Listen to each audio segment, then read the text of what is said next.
Welcome to A Place of Yes, a podcast about how I moved through my darkest hour. And for me, that was in channeling my grief into good. Welcome to the show. Hi, welcome to the show. This episode is my conversation with Effie Parks. And for those of you who don't know who Effie is, she is a powerhouse out of Seattle. She is the mom of Ford and Esme. But her son, Ford, was born with a very rare genetic disorder, and she pretty much went public with it. She has her own podcast called Once Upon a Gene, and she has created a community and a network for those of us who identify as rare moms. And I reached out to her, and she agreed to be on the show, and I feel super lucky about that. What I love most about this episode is that it's truly a conversation. And it was really just me as Jake's mom having a conversation with Ford's mom. And we were sharing stories. And some of the stories will make you laugh. And some of the stories will infuriate you when you hear about some of the things that moms of rare kiddos deal with. I hope you feel like you're sitting around the table chatting with us when you listen to us. Effie is a mom that just gets it. She understands what it is to advocate, to keep your child alive. And what I do love is in this episode, we talk a lot about not being scared of our kids, not being scared of those kids that look a little different. Don't walk around a child in a wheelchair. Don't avoid a child in a wheelchair. How about you say hi the same way you would for a cute kid in a stroller? So in this conversation, we talk about just easy things to help you figure out how to move through life a little bit kinder and gentler for those who need a little bit more kindness and gentleness. So before you listen to the episode, though, I would love to share a little bit about where I am in life. It's January. It is the start of a new year. It's 2025. And I can honestly tell you, I have had a hell of an end to 2024. For those of you who know me or who've been following, you know December is a tough month to begin with. Jake died in December. It's not the best month. And then I lost my father-in-law. Although he was 87, it was unexpected. And it came pretty quick. And as we talk about in the show, and as is true in life, death sucks. Grief sucks. And even when you think you're prepared for it, you're not. It was just a rough end of year. And then there was the holidays and the new year. And there were great things. There were seeing my parents for Christmas. There was celebrating my birthday. But I feel like I started 2025 exhausted. As a result of that, I am really leaning into doing what I need to do to get my energy back. So Brian and I have committed to kind of leaning into that and just doing what we need to do to rejuvenate. For me, that means allowing myself to get bored. Like I want to crave activity, but right now I crave inactivity. So that's where I'm at. I will keep you posted on where I'm at next time we talk. Now let's get to the episode. So today's guest on A Place of Yes is Effie Parks. Effie hosts Once Upon a Gene podcast. She's also the mom of two, and her oldest, Ford, was born with a rare disease. Effie is exactly who I needed 17 years ago when Jake got sick. She's having the conversations that didn't exist then to help those with rare kiddos not feel so isolated and alone. But the thing that resonates the most for me when I listen to Effie is that she's talking to everybody. She's not just talking to rare disease parents and moms and dads and siblings. She's talking to everybody about how to live a life with compassion and to welcome those who look a little differently into their lives. I love what you are doing and the conversations you're having. Thank you for being on A Place of Yes. Thanks, Heather. I appreciate it. I'm super honored to be here. So can you share with my audience a little bit about you and your family? Talk about Ford. I'll try to make it concise. Let's see. I have a husband and two kids, and we live in Seattle, Washington. My 8-year-old son, Ford, was born with a rare genetic disorder called CTNNB1. He was 1 in 30 in the world with this disorder. Oh, wow. And there were no papers and no information and really nothing to look at for any type of answers or certainty. While the diagnosis did help in, a million ways and still does because I found some of my people, it really wasn't enough in the beginning to feel like I had any solid ground. I'm not sure if there's still a lot of solid ground, but it definitely brought me some relief in lots of ways, knowing the genetic reasons and then finding community and stuff. But yeah, sometimes I feel like 8 years in, it's been forever. And then other days I'm like, oh my gosh, like I still feel like I have baby Ford. So I think the days are still very interesting to me. And maybe you can speak to that later on or offline about how you feel like things are lasting forever, but they're also just going by in a blink. But yeah, he has a 5-year-old sister named Esme, who is amazing and wonderful and funny and bright. And I'm now finally seeing 8 years or 5 years later, rather, that they're finally starting to connect for various reasons, which is calming my heartstrings. We are just still figuring it out 8 years in how to live our best, happiest lives. I love that. I think touching a little bit on when you said, like, so as Ford's mom, like as Jake's mom, there are these pieces that just, I remember them so vividly, where like you would hit this stride sometimes and you're like, hey, I'm good at this, and you'd be like, I got this, and I can manage the sibling, and we've got this thing and we're good. And then it'd be something. And then I'd be like deer in headlights and being like, how do I do this? And it's a hard journey. I feel like it's also sort of magical. It feels heavier sometimes, but it also feels good. Yeah, well, you said a couple things there. You said maybe it was to make myself feel better, which good job, because that's what we have to constantly do, right? Is make ourselves feel better, because if we're not figuring out how to make ourselves feel better, we're going to go to the bad place. Yes. That's hard. Yeah. And then secondly, I think that we really sort of have this cover ripped off where we have this luxurious amount of awareness. And we can really sort of deepen our sense of like the moment, whereas maybe we wouldn't have been able to before, or maybe not as clearly. And it goes to that, all those quips, right? Like not sweating the small stuff and savor the moments. But I really do believe that we have a different ability, whereas we might not have had we not had our wild kids. Well, it's also like you find joy. Like I've told this story before, but it's kind of a funny story, right? Because Jake for a while was pretty heavily medicated. And then I want to talk about diagnosis after this, but like Jake was undiagnosed. Like he was born completely healthy. For the first 8 months of his life, was keeping up with his big brother who was 15 months older than him. So it was kind of like this magical baby. Like he crawled early, he turned early. Like all he wanted to do was like what Ethan did. And then out of nowhere at 8 months had this seizure, which didn't even present as what I thought a seizure was. Like back then I knew nothing. I knew nothing about rare disease. I knew nothing really of anything other than like an ear infection, if I'm being totally honest. I kind of lived in this world that was just different. And his hand just did this.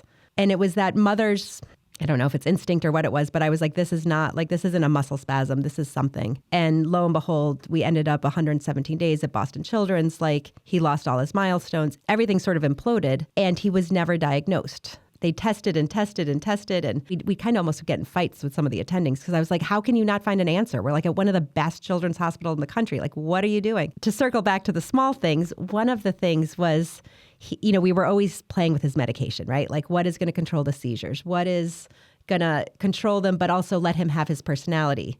And there was once where we were like taking some of this meds off, and then all of a sudden he was crying and screaming all the time. And Brian and I were literally giddy. We were like, yay, Jake's upset, he's crying, And it was like we appreciated these very small things. People, I think, thought we were like nuts. But because he had been so medicated for so long, he wasn't showing emotion. So I was like, I'll take anything. I will take my kid screaming bloody murder. So it's kind of funny. Like you find joy in the oddest of places sometimes. And I think there's something cool about that. Yeah. That makes me remember when Ford started finally saying a couple words in the last year and he said, damn it, after I said it once. And I was like, say that again. You're like, all the time. What'd you say? There's nothing else to it than what it is. And it's just, you find that beauty. I feel like our kids teach us to slow the F down and see the moment as it is, and I do love that.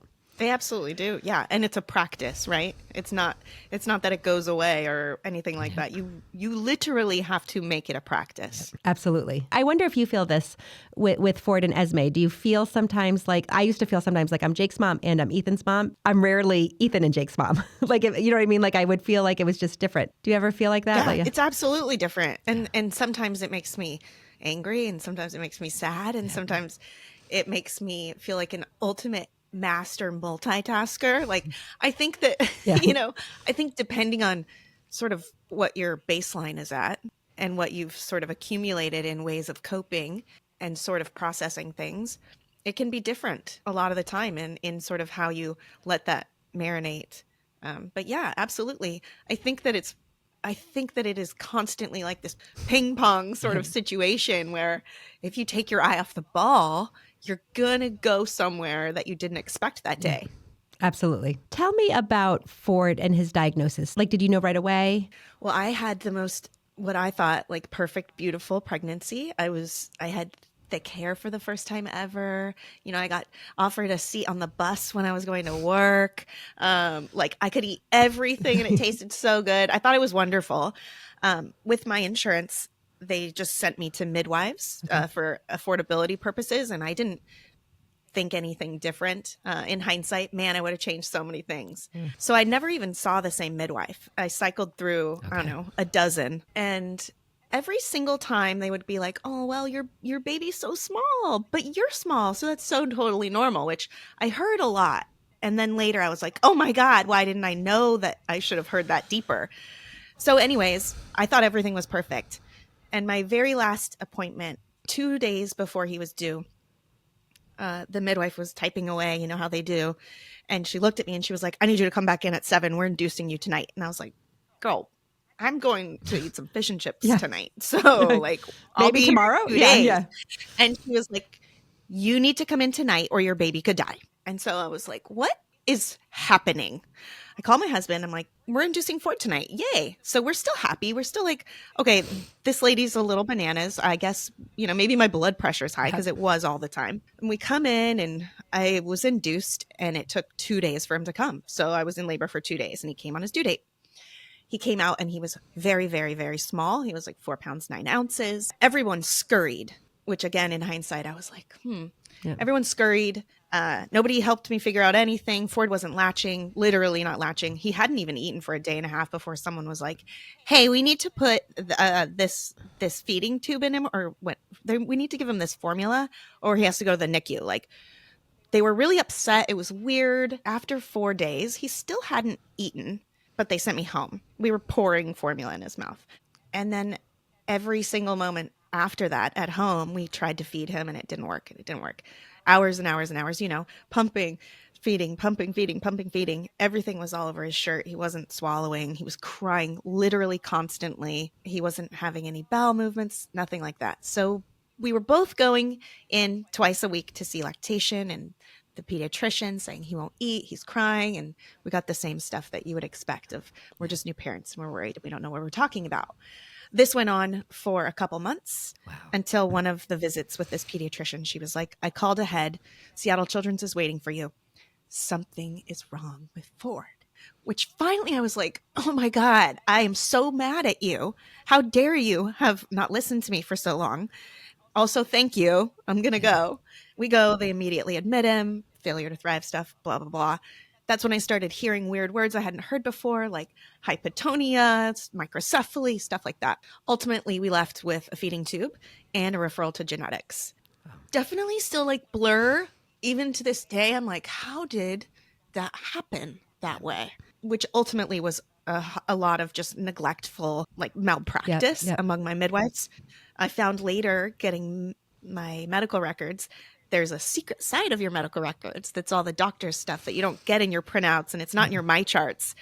And Ford had been flagged for intrauterine growth restriction months before.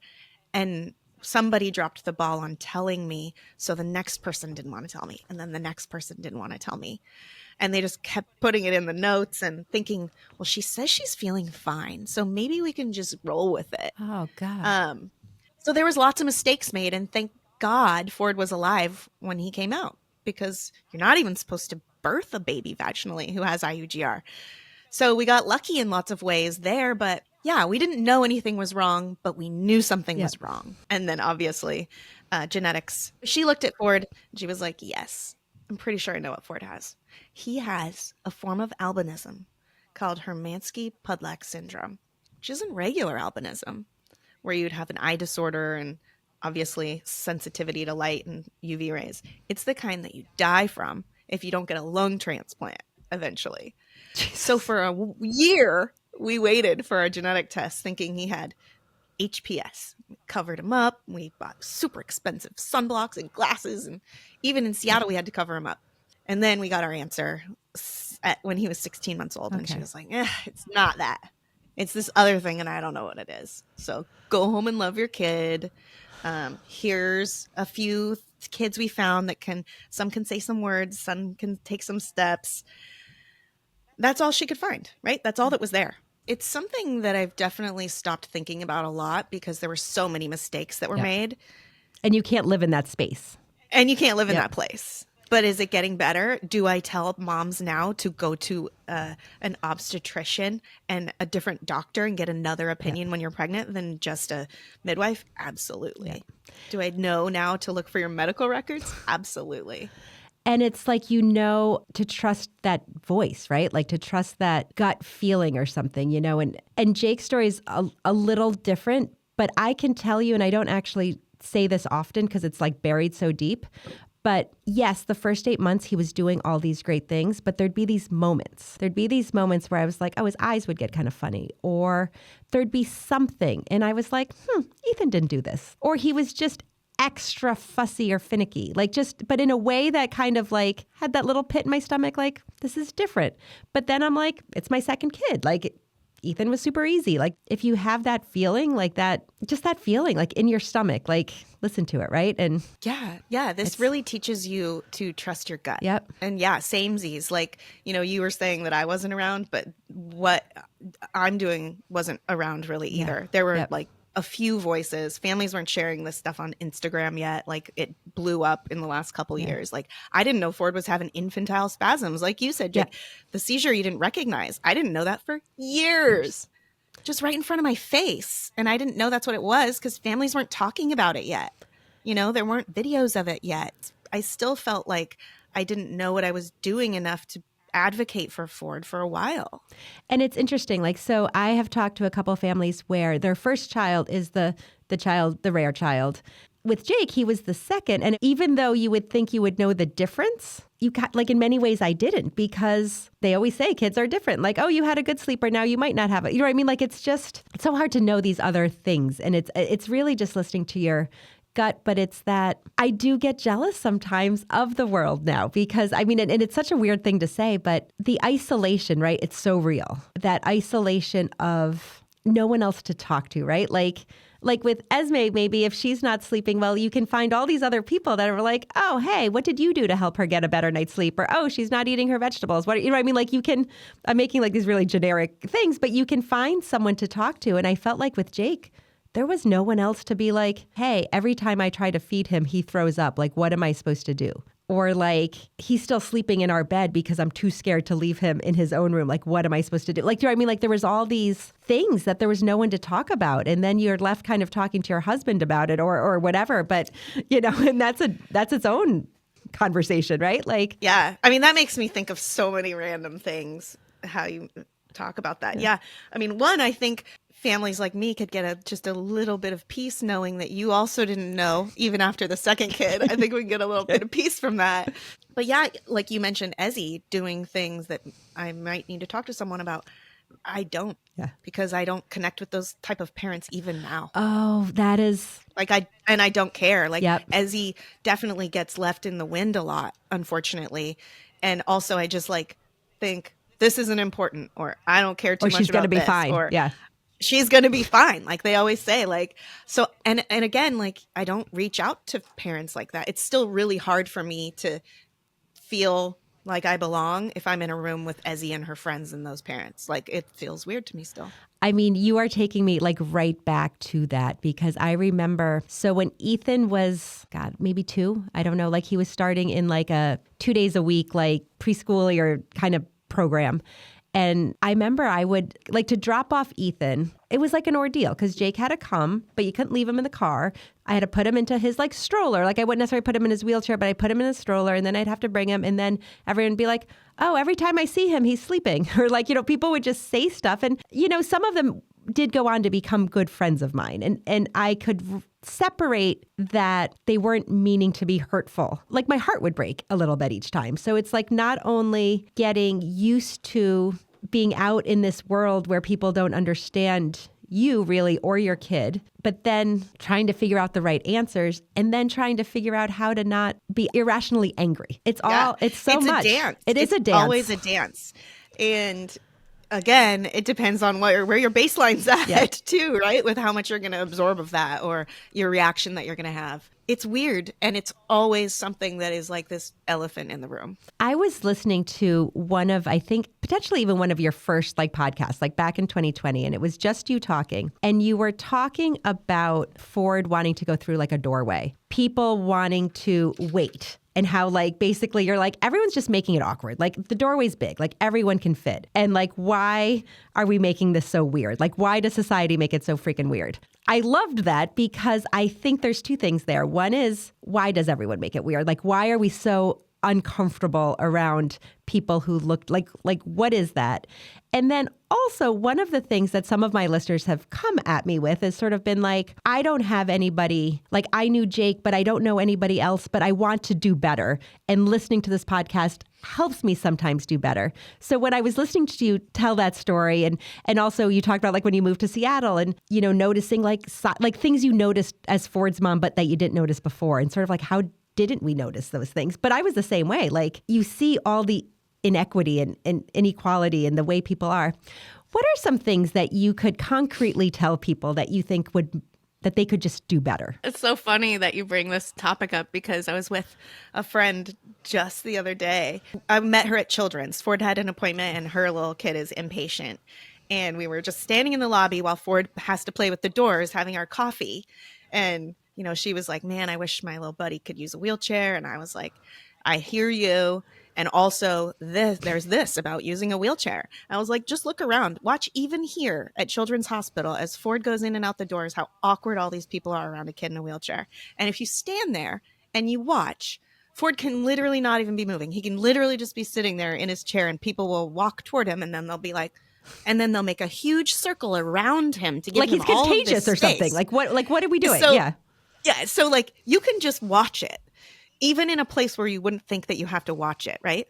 But not all the parents that go to Children's have kids who have medically complex issues. But still, like it's always mystifies me how awkward people are. So I guess your question was a takeaway though. What do I think people could do? I think that everything should be simple. I think we should all just stop trying so hard and stop trying to like research the wokeness out of every single thing. Amen. And I think that it is just easy enough to be like, hi, what's your name? Like just normal. Also, I really do love chivalry. Can you use that in the terms of women too? Because hey, you know what? I appreciate it if you want to come open the door for me if I'm going through with Ford, even if I don't need you to because I have it figured out and I know how to pivot and turn and do this. If you want to race over and open the door for me while I do it, thank you. Yeah. You just saved me 5 seconds and you made it a little easier. You just made it. And maybe I didn't snag my shirt on it. Like simple things like that, I appreciate so much. Just normal, easy kindness. You don't have to ask questions and, you know, you don't have to be super anything. Just be normal like you would to anyone. Go open the door, say hi to her kid, you know, don't like freak out when you hear him screaming, like make a joke. I don't care, but don't be weird and don't overthink it. I think that people have gotten so in their heads about how to perform in public and how to not make people uncomfortable and how to not offend people that it makes it just even weirder. Dry and crumbly. Yeah. And I would rather just have a warm blanket and you to just be like, great job. Have a wonderful day. Here you go. I'm going to open the store. Bye. Done. Yep. I love that. And that, you know, comes up a lot when we talk about grief too, because people, I don't know what to say. I don't know what to say. And I always say, just be like, it sucks. You know what I mean? Like, it's all like, it's just be a kind, compassionate person and don't overthink it. Because at the end of the day, there's nothing really, whether it's grief or whether it's like our day-to-day, all you can do is maybe make us feel a little bit better. But like, you're not going to all of a sudden, like if you bring up Jake, you're not all of a sudden bringing me to a dark place. Like you're not, oh shit, I forgot my kid died. Like, you know what I mean? Like you're not, like you don't have to say magic words because we're already there in our lives. Keep it simple. Nothing you say is going to be so enlightening and like cure me of anything that's happening. But you can make me take a deeper breath. You can make me, I don't know. Have a little faith in humanity. Get out of your head. Yes. No, I agree with that so much. And I love that that's how you said it too, like keeping it simple, because I think 100%, like, and I get people who like write it and they're like, they want to make it harder. And I appreciate that they're even thinking about it, to be honest, because I think maybe before they weren't even thinking about it. What's it? Like the straightest way is through, kind of, right? Like, let's not like overcomplicate things. Totally. I just think that basics are what we can all handle. And I think basics are so comforting. Tell me about Ezzy. So you had referenced a little bit that, now you're starting to see like a relationship and like a sibling like dynamic. How is that? Well, obviously it's always going to be complicado. But just up until recently, Ford has had, pretty severe behavioral things. Okay. And I think we might just be in a good moment and it might come back in full force like it always has been. He's not a mean boy. He's not a bad boy. His disorder sort of causes a lot of things. And he has dystonia, so he's very spastic and flingy. So hits, right? Like if she gets too close, it's whacking her. He's always been like, he sees hair and he touches it and then he can't open his hands. He's not grabbing you and hurting you, right? Yeah, but it's these things to a kid, and she's like, well, I'm not going to go sit by my brother because he hurts He's me. going to pull my hair or something. Yeah. Something is happening right now where he's getting better at that. And I think it's a drug we're using. But he's not as swatty and he's not as stiff and like stuff like that. And so she's able to get closer to him. Well, also she's growing up a little, so she's getting really good at dodging him, right? Whereas before she'd have like that mom instinct, right? Like you have this instinct where you know how close you can get to your kid or you're going to get your nose broken, right? So I think she's also sort of evolved in knowing his eyes in where he is and what's he's coming about to hit her and what's coming, and so she can back off. And so I think growing into that is also making her more comfortable. So yeah, it's a couple of those things, and it's been awesome. Just the other day I was rewatching a video last night like 20 times where I caught her and him playing, and she was racing around our wall and he was trying to catch her, and like they never play like that. And I think it's starting to happen, and I'm so thrilled about it because I'm sad for her in lots of ways, right? I'm happy for her in many others, but she doesn't get to have that typical experience, and she grieves the same way we grieve. So right now we're in this moment where I'm like, oh my gosh, maybe some awesome stuff is really going to come out of this. Well, I will say that I do think awesome stuff does come out of it in the sibling points. We grieve the life that we thought we were going to have. We grieve the life that we wanted for our kids. I grieve for Ethan because he didn't have what his friends had. And not that it's comparison. There's just that piece. It's so hard. And I'm always still like, at least once a week, angrily like, who's going to finally take care of the siblings? Where's the org that is going to take care of our siblings? We're not helping them enough, and we're not identifying the levels of grief and sort of all of uncertainty and all of the stuff that these kids have to shoulder. I just feel like we're leaving them behind often, but I know they're capable, right? Yeah. I know they're more capable, and I know they have all of these gifts, but I'm still like sad for them. I would say a lot of the times like, oh, you know what? Like Ethan is a much more compassionate person because of Jake. And he is a much more, like I'd say all the things and I believe them to be true. Like I 100% do. But I also, I'm in being totally transparent and honest, I see in him, it weighs on him even now. Like there's I don't know what, like there's just, and some of it is that compassion and that kindness and that deepness, but there is a heaviness to him, I think. One kid you're trying to keep alive and the other kid you're just parenting. And there's a difference with that. And it's heartbreaking. I mean, they're the most amazing people, right? And most of them do go into like these compassionate careers and they constantly teach us. But again, they are going through every sort of phase of grief continuously, just as much as their parents. Yeah. But it's in just lots of ways, they're caregivers too. And yeah, it's just... They're missing out. The caregiver piece out on lots of things is huge too. I remember like Ethan was who, like if I wanted to take a shower, I'd be like, okay, Jake's on your bed, read to him, like don't let him roll off. Like, like I'm like, come and get me. I'm going to go shower. Let me know if Ford's food bag's beeping. Yeah. They're just, they're responsible for so much. So right now, I saw some cool stuff recently and I'm really excited. No, that's awesome. And when you see those moments of like the the playing and the genuine, like, I used to see it like, I'd be like in the kitchen and I'd be like out of the corner of my eye, you see it like in the other room or something, and makes your heart feel good. Totally. So one of the things that I also wanted to talk about with you, actually, I have this quote written down and I don't even know what show you said it in, but you talked about the moments of suck. And I was like, it's such a thing that I would say that I don't even know why I wrote it down, but I was like, there are just moments of suck. It's real. Like, right? It's the isolation. It's the feeling alone. It's the balancing. I talk about this a lot, and I think you've referenced it in some of your stuff too. Like, right? It's the grief and joy. Like, two things can be true. Like, and I feel that very much right now. Like, I still grieve Jake. Like, I miss him madly. I try to picture what he would be like as an 18-year-old, and I would give everything just to have him back. But at the same time, I don't know. I'm happy. I'm happy having these conversations. I'm happy with my husband. Two things exist. I think that one of the things that we have to, again, like practice and incorporate into our lives for the rest of our lives is recognizing that, right? Yeah. And like fully understanding that our emotions are an important piece to this, right? And we have to let them move through us, because not only will they suck a lot, but they'll get stuck. Yep. Yes. And it's easy to get stuck when things are bad and it's awful and nobody understands. It's easy to stay there. And it takes a lot of heavy lifting and mindset shifting and self-care practices to really be able to stay in that place for a less amount of time.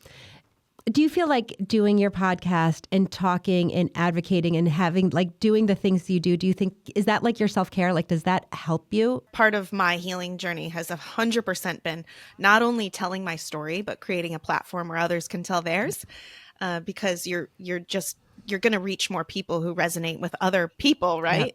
Yep. And everyone deserves that line to be cast to them in one way or another, even if you never know that it happened. It happened yep. for someone, right? And I think there's so much fuel to your purpose by not only being vulnerable and talking about this stuff, but creating sort of that community around it who builds each other up in it. Yep. I mean, we know that stories are healing, right? Yeah. It's the building blocks of like everything since yep. human beings existed. Yep. It's how we connect, and it's how we learn, and it's how we grow. So yeah, 100% it has been a healing factor for me. You talked about like how it's so easy to get stuck, right? Like it's you can be in that moment and then it's just easy to stay in the dark. And I feel like even all these years later, for me, I think I've done probably more healing in the last year than I've done in probably the previous 10, because I feel like I was in it and then I just got like into my routine, and you kind of put things away, and all of the talking about it again and bringing it back and meeting so many people who are doing such great things. Like it is life-giving for me. Like you said, you don't really hang out with Ezzy's friends because you always feel different. Like you're always that mom. And then now that Jake's passed, I'm like that mom with the dead kid. Like it's like double that mom. It's like owning it, right? Yep. We're owning it. And we're not just letting it sort of simmer in our brains and having that conversation with ourselves and talking ourselves into or out of something, or soothing ourselves even, right? Like when you open your mouth or when you write it down and it just gets out of your body, yep. even if no one hears it or reads it, you get it out of your body, you move it somewhere else. And I really believe that is one of the pieces to kind of help us be balanced in general with our mind and body. Yep. I know it to be true for me. So Ford, how is he in the scope of things? Like, what's his day-to-day like? We're in a great district where he has so far been in a wonderful program. So yeah, he goes to school. He rides the school bus, which is one of the first things he asks for in the morning. He like waves this. This means like windshield wipers from the bus. That's awesome. Way back in the day. So that's his bus sign. And I'm like, yeah, buddy, the bus is coming. It's hard to answer that question because, it's a loaded question. Sometimes it sucks. Yeah. So, but right now we're doing pretty good. He's starting to babble more. As a parent, we can understand what he's saying. And if you know Ford, you can understand mostly what he's saying. Yeah. So he gets up, he gets all of his meds. I get him ready. I have to help Ford in every aspect of his care. He can't sit or crawl or walk or eat. Yep. His AFOs and his clothes and his diaper and his medicine and his teeth brushed and all that stuff. So I get him all ready while he taunts me. He likes to plug his ears when I sing to him. He thinks he's very funny. He is very funny. Even just this week, since he hasn't had school for a couple weeks now, he's tighter. He has less of a patience because he needs outside input. He needs people. He needs to go places. He needs to get out of the house. He needs workouts. You see regression so quickly, and that's always like, oh God, what am I not doing right? Oh, I should have done more of this. Oh, why did I hit this harder when he was a baby? All those other kids who go to intensive therapy every day can walk now. Should Ford have went to more intensive therapy? Oh, those are the thoughts that can just those can relentless. get you. And then my husband yesterday was like, Effie, you've been home for 2 weeks. You haven't been going to your gym every day like you normally do. The kids have been home. We didn't have power. You're not okay, normal Effie right now because you have been missing your piece for 2 weeks. So just simmer down. Everything's fine. Ford's okay. You did all the stuff you're supposed to do. But sometimes, you get to that spot where you're like, oh, I screwed up. Oh, I didn't do it. I didn't do it enough. I'm getting over that today because I'm like, oh yeah, he's fine. He's fine right now. He's happy. He's not in the hospital. He's not having mad seizures right now. He's okay. He's happy. He loves the Christmas tree. He was chasing his sister. Like, remember these are those the good things. Yes. These are the good things. Like he's funny. I'd be like, oh, why didn't I put him in his stander longer? Or why did I, you just beat yourself up. And at the end of the day, 10 more minutes in his stander was not going to change the trajectory, right? Like, it's hard because they're so dependent. Yeah. Everything 24/7 is, they need help for everything. And that weighs, it's heavy. Yeah. It's a stander for my family too, man. Yeah. Freaking stander. Jesus. Absolutely violently hates that thing. And I can't get him in it anymore. And then I'm just like, oh, cardiovascular issues, bone density issues. Bone density. Well, and then Jake had to have hip surgery. And I was like, I should have put him in the goddamn stander more. Yeah, right? Ford's probably going to have, we just had his hip x-ray the other day. He's probably going to have that surgery eventually because I'm not putting him in the stander. And then I'm like, but when I have to put him in the stander, not only is he screaming and crying and punching, but then I'm crying, right? And then Ezzy's watching this and she's like, what the heck is happening? Chaos. And please pay attention to me. And then it's over and everything sucks. Yep. And you're like, why? Was it worth it? Yeah. Why? I don't know. No, it obviously wasn't. And at the end of the day, the surgery is going to be or it's not. And it's not going to be because, if we had only done 15 more minutes a day, then stander. I think we should get a buffalo jump for all of our standers and we should just shoot them off of it and just give it up completely. So one of the last things I wanted to touch on with you was your rare disease manifesto that was on your website from November of 2023. And I will say I read it. I printed it and read it. And I was reading it to Brian. And he was like, this is your person. I was like, I know. I wish she was my person 17 years ago. I was like, is she a lunatic? I thought he was going to be stay away from her. Well, I mean, I feel like he thinks I'm a lunatic, so you might be guilty by association. So I'm not saying he doesn't think you're I can handle that. But I went through this and I highlighted a lot of it, but I'm going to read one of the paragraphs in this manifesto. But you wrote, joy is found in the often overlooked moments, the small victories, the gentle progress, the shared laughter, often through tears, in the midst of challenges. These instances of happiness illuminate our journey through darker times. Now, I can tell you that brings me right back to the story I was telling about when Brian and I were giddy because Jake is screaming bloody murder because he actually felt something and knew enough to be mad. And it brings me back to even him passing, right? Because it's worst day of my life, worst experience of my life, still horrible. I'm very much right now entering into my funk because the 8th is coming up and the pit in my stomach is real and it sucks. But the joy is in those moments, right? They're in those, I love it, the overlooked moments. Because if in our lives, if you are waiting for a big, hit you over the head joyful moment, you may not get it. It's like you said, you practice it, you find it, you make it a habit, all of those things. And I love that. Thank you. And it's so true. And when you have faced adversity, even if it's not rare disease and your kid dying and whatever, if you've faced something like that has impacted you in a way that is otherworldly, you can't not notice that. And if you've noticed it once, you can't not notice it again. It exists and you can't go back. And I think that it is a gap, a good gap that is you have made it to this side. Yep. And there's a lot more land in your future that you can go off of but you know something now. Yep. You know something so important that is going to make you live a better life inside and out. We really pay attention to it, and we really nurture it, because this is hard and it's a long haul no matter what. Yep. If your kid's here or not here, Yep. it is the entire time that you are here. It is the entire time. So how do you find a way to withstand the constant barrage that this long haul brings and the constant impacts? Because it's not just going to be one thing and one surgery and one this and this seizure. It is constant. And so how can you be more resilient, take less time feeling better, take more care of the good moments, because you're going to do this forever. Yep.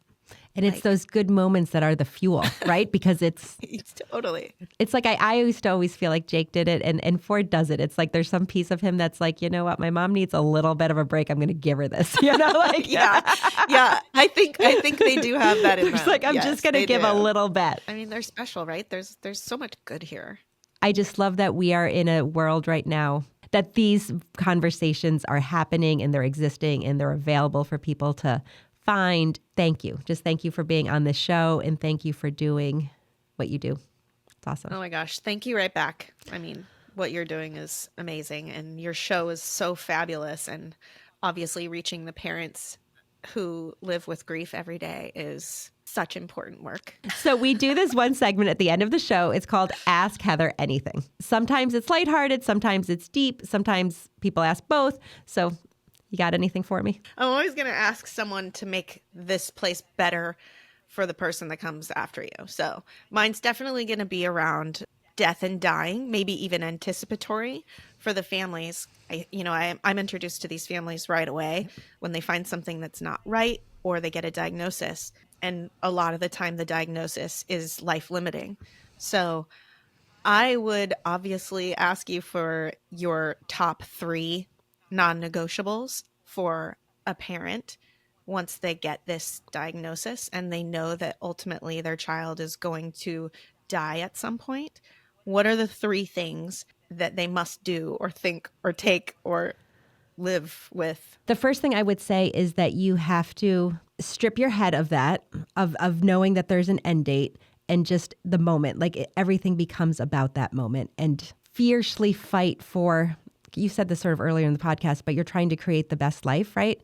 Like I feel like we did this with Jake as much as we can. You think outside the box and you do whatever the F it takes to make that best life possible. Like you don't give a shit. Like you focus on that, and you focus on, not the 6 months, you focus on the 60 seconds and then the next 60 seconds, and you keep it sort of small. I feel like any time with Jake that I got too big, and if you get too big, then you're like, oh, I'm never going to take him to Disneyland. Like, you know what I mean? Like if you let yourself get too big. But you know what we're going to do? We are going to get in the car and we're going to drive to the city and we're going to see the big lights at Rockefeller Center. You don't wait, you just do. So I think that is a big thing. I think that you balance, and I didn't do this very well, but you balance advocating and talking to doctors and fighting hard and getting answers with living. We're so desperate for a solution or a fix or a new med or something that when we get, or at least when I would get into that mindset, Jake was an idea, not a person. Like, so he'd be sitting next to me miserable and I'd be like writing these emails and like fiercely trying to get answers and not listening to my own advice of like enjoying the moment. When he's gone, you're not missing the doctors. You're missing the boy sitting next to you. And then the last thing is, don't give a shit what anybody else tells you to do. Like, just don't. Jake slept with us until the day he died. That's how we felt we could keep him safe. That's how we felt like we could keep him alive as long as we did. That's how we did it. And people would be like, oh my God, that everyone had something to say about that. But at the end of the day, that was like, just, your kid, yourself, your relationships, and just, you're never going to regret doing what in your gut is right. Such good advice. I love all of those so much. And in a way too, it's getting to have control, right? Because you get to choose. Yep. I'm so happy I got to talk to you. I am so happy I got to talk to you. I feel like I'm in love with you right now. We should be friends after this. Well, that's actually, I said to my husband, I was like, I think I'm going to end the day with a new best friend. I'm super excited about this. Yeah, thank you so much. I'm so grateful that I got to meet you. And again, we were brought together by one of my favorite people, Daniel. That is really special. It is special. I love Daniel. Thank you for listening to A Place of Yes. Please follow us wherever you listen to your podcasts. If you really like this episode, please share it with a friend. It would make a world of difference if we could just reach more people and share the work that we do and the stories we want to tell. Thank you so much for watching.